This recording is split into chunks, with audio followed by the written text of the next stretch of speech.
ओम या श्री स्वयं सुकृतिनां भवने स्वलक्ष्मी पापात्मनां कृतिधियां हृदये सुबुद्धि श्रद्धा सदां कुलजन प्रभवस्य लज्जा तां त्वां नतास्म परिपालय देवी विश्वम् शरणागत दीनार्थ परित्राण परायणे सर्वस्यार्थ हरे देवी नारायणी नमोस्तुते। नमस्कार, स्वागत है आपका आचार्य वाणी में। मैं आचार्य डॉक्टर विक्रमादित्य आपके साथ हूँ। आज का विषय है हमारा कि फरवरी के मध्यकाल में मेष राशि वालों के लिए ग्रहों का योग किस प्रकार से बन रहा है। 16 तारीख की हम बात करें, रविवार का अवसर, चतुर्थी तिथि विद्यमान है और ये चतुर्थी जो है फागुन के कृष्ण पक्ष की चतुर्थी है, संकटों को हरने वाली चतुर्थी है। ऐसे में भगवान गणेश का सुंदर स्तवन कर आप बहुत सारे अपने ग्रहों को अनुकूल कर सकते हैं, क्योंकि भगवान गणेश जो है वो विघ्ननाशक कहे जाते हैं। और इस दिन ग्रह नक्षत्रों का योग जो आपके लिए चल रहा है, स्वास्थ्य के मामले में थोड़ा ध्यान रखने की ज़रूरत है। शत्रु पक्ष थोड़ा सा आप पर जो विचार है, एंजाइटी डिसऑर्डर्स हैं, थोड़े आप पर हावी हो सकते हैं, इसलिए उस भय को हटाने के लिए अच्छा रहेगा विघ्ननाशक गणेश जी का स्तवन करें। हमने विवेकानंद योगाश्रम में इस दिन रविवार के अवसर पर श्री गणेश यज्ञ रखा हुआ है, तो आप उसमें सम्मिलित हो सकते हैं। नवग्रह शांति महायज्ञ चल रहा है, उसमें आप सम्मिलित होकर आप भगवान का सुंदर स्तवन करें तो बड़ा अच्छा रहेगा। देखिए, शास्त्र कहता है यज्ञो वै श्रेष्ठतमं कर्म। देखिए, हम दान करते हैं, पुण्य करते हैं, क्या होता है कि वो क्या जो जिसको दान पुण्य कर रहे हैं, क्या वो उपयुक्त व्यक्ति है या हमारे उस दान का अधिकारी भी है। कहीं आपने दान किया और उसने कुछ गलत कार्य कर लिया तो आपके दान का पुण्य तो समाप्त हो सकता है। बिल्कुल शास्त्र इस प्रकार वर्णित करते हैं। तो ऐसे में हम जो यज्ञ इत्यादि करते हैं, वो आहुति जो होती है, चावल इत्यादि, जो तिल इत्यादि, जौ इत्यादि, अष्टगंध इत्यादि, घी इत्यादि, वो परमात्मा को अर्पित करते हैं और अग्नि के माध्यम से देवताओं तक प्राप्त होती है। तो उससे बढ़िया श्रेष्ठ कार्य कोई नहीं हो सकता। और वही आज तमाम सनातन धर्म में धीरे धीरे लोप होता चला जा रहा है। लोग मंदिर जाते हैं, परमात्मा के सामने पूजा कराते हैं, सब कुछ कराते हैं, लेकिन जहाँ प्रत्यक्ष अग्नि भगवान को कहा गया यज्ञो वै श्रेष्ठतमं कर्म, वो भूलते चले जा रहे हैं। कोशिशें करें, हमारे आश्रम में जो नित्य प्रति यज्ञ होता है उसमें आप कभी कभी सम्मिलित हो जाएं तो परमात्मा का श्रेष्ठ कार्य अवश्य होगा। कृपा के योग बनेंगे अवश्य। 17 तारीख का दिन सोमवार का अवसर, पंचमी तिथि विद्यमान है और ये तिथि के अनुसार से ग्रह नक्षत्रों का योग जो है थोड़ा सा जो है परिवर्तन की तरफ ज़्यादा दिखाई दे रहा है। सुबह थोड़ी हल्की दिखाई देती है, शाम आते आते कुछ ना कुछ परिवर्तन का, नई उम्मीद, नया रास्ता दिखने के योग दिखाई देते हैं। शाम को 6 बज के करीब 20 मिनट के आसपास चंद्रमा परिवर्तन करने का योग बनाएंगे और ये परिवर्तन करके चंद्रमा का जो योग बनेगा विशेष तौर पर, ये कहीं ना कहीं आपके अंदर नए उत्साह को वर्धन कर सकता है। लेकिन सुबह बिल्कुल हल्की दिखाई देती है, थोड़ा सा भारी दिखाई देती है, तो उसमें थोड़ा सा आवश्यक है परमात्मा का स्मरण करें। देखिए, सोमवार का अवसर है, पंचमी तिथि सुंदर विद्यमान है। हो सके तो भगवान शंकर के मंदिर में जाकर दूध से उनका अभिषेक करें, बिलपत्र उन्हें अर्पित करें, महामृत्युंजय मंत्र का जप करें, लघु मृत्युंजय मंत्र जप करें। ओम हौं जुंग सह, ये लघु मृत्युंजय है, सीधा मंत्र है, आसान मंत्र है। इसके द्वारा भगवान का 11 बार जप करके यदि अभिषेक कर लें तो बड़ा अच्छा होगा, पुण्यदायक, पुण्य जगाने वाला योग रहेगा। 18 तारीख ग्रह के अनुसार से हम यदि समझें, मंगलवार का अवसर है और ग्रह नक्षत्रों के दृष्टिकोण से योग जो आपके लिए बन रहा है उसको आपको समझना चाहिए। देखिए, मंगलवार के दिन षष्ठी तिथि विद्यमान है। ग्रह नक्षत्रों के दृष्टिकोण से कुछ नई शक्ति के साथ ग्रह सूर्योदय होता हुआ दिखाई दे रहा है। बहुत सारे विचारों में नई स्थिति, नए रास्ते आपको दिखाने के योग बन सकते हैं, लेकिन थोड़े खर्चे बढ़ते दिखाई दे रहे हैं। इन 2-3 दिनों में खासतौर पर ध्यान रखना पड़ेगा कि बेकार के खर्चे आपके जिम्मे पड़ते दिखाई देंगे। बहुत सारी चीज़ें आपको पहले पूर्वाभास हो जाएगा, लेकिन उसके बाद भी दिखाई देता है कि आप उन चीज़ों को कंट्रोल करने में दिक्कत महसूस करते दिखाई दे रहे हैं। हनुमान जी का सहारा लीजिए, विचार को सहारा लीजिए। मंगल थोड़े से कमज़ोर हैं इस वक्त और वो विशेष तौर पर सही दिशा में आपके विचार को आते हुए भी उसको आप कर्म के द्वारा बदल नहीं पा रहे हैं, ये योग दिखाई देता है। तो हनुमान जी के पास सब हरेगी। हनुमान चालीसा का पाठ कीजिए, मंगलवार का दिन है, ये आपके लिए कल्याणकारी योग बनाएगा। 19 तारीख के दिन बात करें, बुधवार का अवसर और ग्रह नक्षत्रों का योग जो है वो भी थोड़ा परिवर्तन की तरफ जा रहा है। बुधवार है, सप्तमी तिथि विद्यमान हो गई है और ग्रह नक्षत्रों के दृष्टिकोण से देखें तो ये तिथि आपके लिए विचारों में एक नई ताजगी लाती दिखाई देगी और साथ साथ आपके बहुत सारे बड़े लोग जो है, कोई ना कोई बड़ा व्यक्ति आपके इन दिनों संपर्क में आने का योग बना रहा है। उसको तुरंत एनकैश करने की ज़रूरत है। जाइए, बैठिए, थोड़ी चाय पे चर्चा कर लीजिए, विचार कर लीजिए, नए सब लोगों से मिलने का प्रयास करें, कुताही ना बरतें इसके अंदर, क्योंकि विचार ही जो है ना आपके, इस वक्त बृहस्पति महाराज जहाँ बैठे हुए हैं वो अननेसेसरी विचार ही आपके शत्रु बन रहे हैं। अच्छे और नेगेटिव विचार दोनों मन में बैलेंस करते दिखाई दे रहे हैं और कई बार क्या होता है, जब ग्रह योग हल्के होते हैं तो बुरे विचार हम सही विचारों पर हावी हो जाते हैं। ऐसा ना होने दें। बुद्ध को ठीक करने के लिए, क्योंकि बुद्ध भी इन दिनों अवस्था में चल रहे हैं। एक काम करें, ओम ब्रांग ब्रींग ब्रोंग से बुधाय नमः इस मंत्र का जप करें।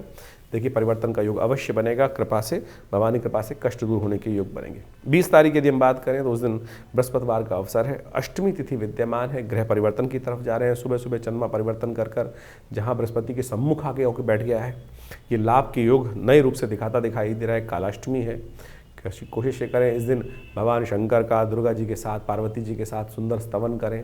त्र्यंबकम यजामहे सुगंधिम पुष्टिवर्धनम उर्वारुकमिव बंधनान् मृत्युर्मुक्षीमामृतात् इस मंत्र का जप करें, भगवान का पूजन करें, लाल पुष्प गुलाब के भगवान को अर्पित करें, कल्याण होगा। ज्योतिष की कालगणना जो है वो वास्तविक तौर पे आपके समय को किस प्रकार से आगे आने के योग बनने हैं वो सब आपको अवगत कराती है।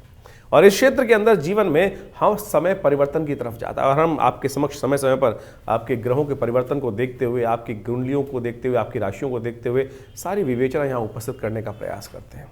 बहुत सारे लोग अपने प्रश्नों को व्हाट्सएप के माध्यम से भेजते रहते हैं और कई तो बहुत सारे लिखते भी हैं लोग। देखिए ज्योतिष जो है ना, उसमें व्यक्ति जो है हर जीवन में परिवर्तन का, अब जन्मपत्री पर पूरी रूप से संवाद के बाद यहाँ पर इस चैनल के माध्यम से कुछ विवेचना उपस्थित करना तो बड़ा मुश्किल कार्य है।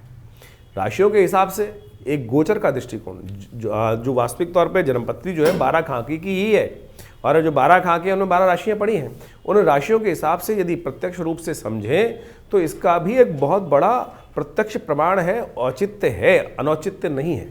ऐसा नहीं है कि उसका औचित्य है ही नहीं, प्रैक्टिकलिटी है ही नहीं। बिल्कुल राशियों के अनुसार से बिल्कुल प्रत्यक्ष बहुत सारे चीज़ों को समझा जा सकता है। आपकी जन्मपत्री मूल रूप से है, बहुत कुछ है, लेकिन उसके बाद भी गोचर का प्रभाव जो राशियों के अनुसार से समझा गया है, बताया जाता है, वो बिल्कुल सबसाइड नहीं किया जा सकता है। उसको बिल्कुल प्रत्यक्ष रूप से प्रमाणित रूप से ही उपस्थित किया जाता है। हम प्रयास करते हैं इन समस्त बातों को आपके समक्ष अपने इस संवाद के माध्यम से रखें। समय समय पर परिवर्तन जो होता है उसका प्रभाव हर व्यक्ति पर पड़ता है, लेकिन देखिए मूल जन्मपत्री भी बहुत कुछ है, उसके अंदर विंशोत्तरी दशाएं, आपके ग्रहों की इंटरनल स्थिति क्या है, किस प्रकार से है, ग्रहों का योगा योग किस प्रकार से है।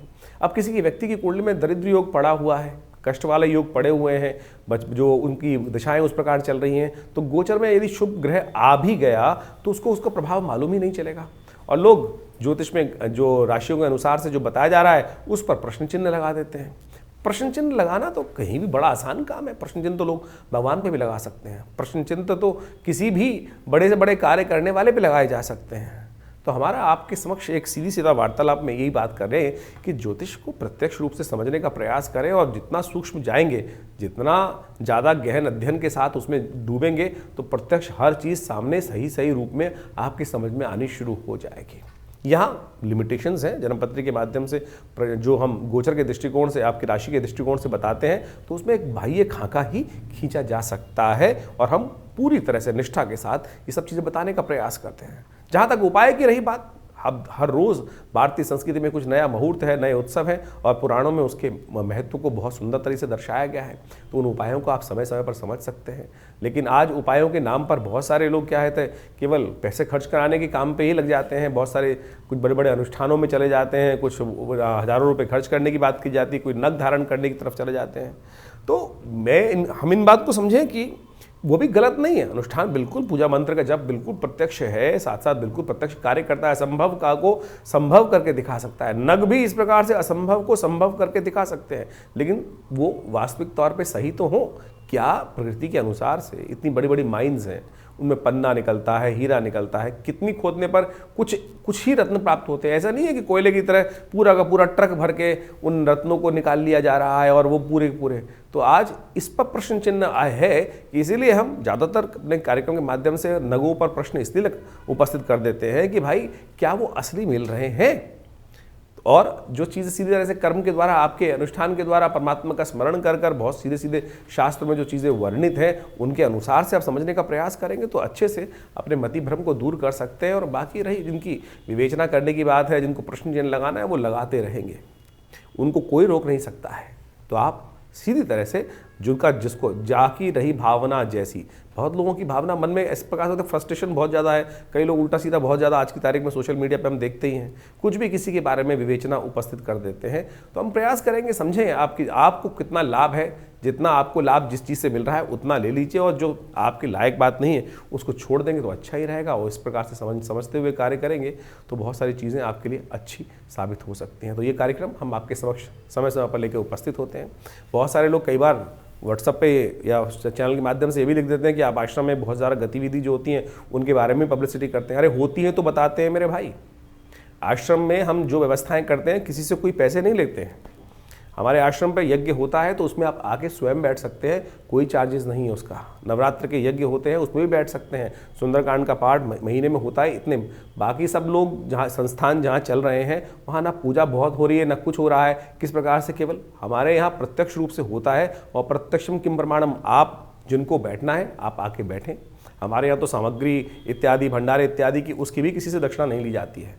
तो मेरा इसमें आप सब लोगों से अनुनय विनय के साथ है कि हमारा ये संस्थान लगातार कई वर्षों से 70 वर्षों से 60 वर्षों से कार्य कर रहा है और परमात्मा भजन में लगा हुआ है, सत्य को सामने लाने के लिए लगा हुआ है। तो इसलिए आप पवित्र हृदय के साथ हमारे इस कार्यक्रम के साथ जुड़े हैं तो उसके साथ जुड़े रहेंगे तो अच्छा ही होगा। परमात्मा का स्मरण होगा, भगवान का नाम जप होगा, और बाकी संस्थान तो बहुत सारे कार्य कर ही रहा है। हमारा विवेकानंद योगाश्रम पिछले करीब 60-70 सालों से लगातार लोग सेवा, हॉस्पिटल, जन सेवा, भंडारे, हज़ारों भंडारे हम साल में करते ही हैं। तो आप भी उनके साथ जुड़ेंगे तो लाभ होगा। धन्यवाद, नमस्कार।